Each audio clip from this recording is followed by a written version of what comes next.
kaip sunku yra su ta meile. Vaikščiojo vieną gatvę galvodama: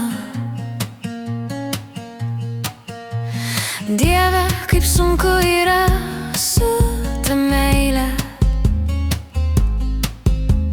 Klausė savęs, kur buvo klaida, ką Kupidonas supainiojo. Tokiu laiku jis kaip visada vartėsi lovoje, negalėdamas užmigti. Per ariją nuskambėjo romantiška daina. Galbūt dar kartą priminė skausmą, ir kadangi nemiga išėjo pasivaikščioti, jiedu abu ėjo tą pačią kryptimi. Ne žingsniais, o gyvenimo prasme.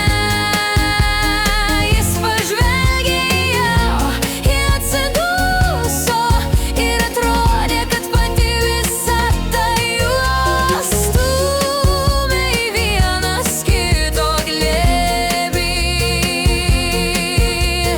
Du nepažįstamieji šokantys po mėnuliu tampa įsimylėję, leis pagal melodiją, kurią vieni vadina likimu,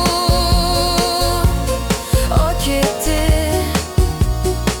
atsitiktinumu.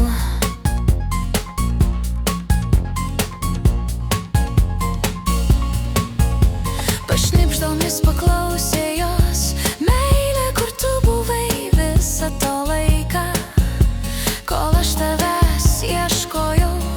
Ji atsakė: atleisk, buvau užsiėmusi, nors tiesą sakant dabar pati nežinau, kuo naktis tapo diena, bet mėnulis kabėjo viršuj.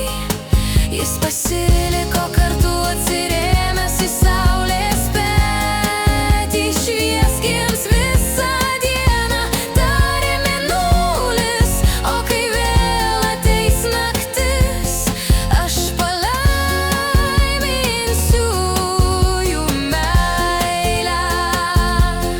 Ir jie šoko, nesvarbu, kas vyko aplinkui. Jie šoko, žmonės, matydami juos, vėl patikėjo meile.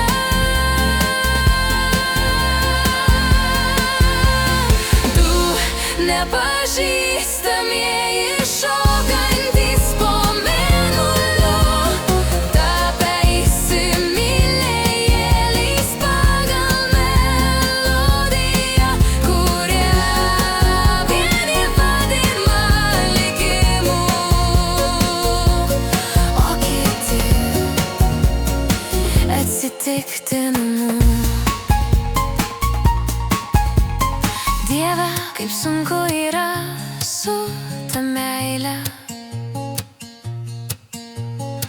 Vaikščiojo vieną gatvę galvodama: Dieve, kaip sunku yra su ta meile.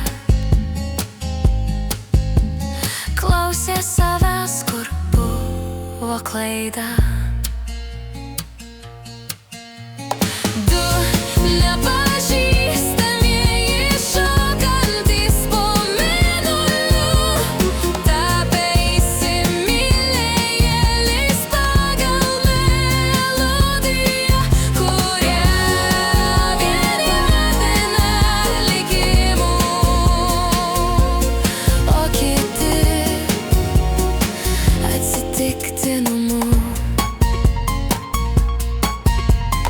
Dieve, kaip sunku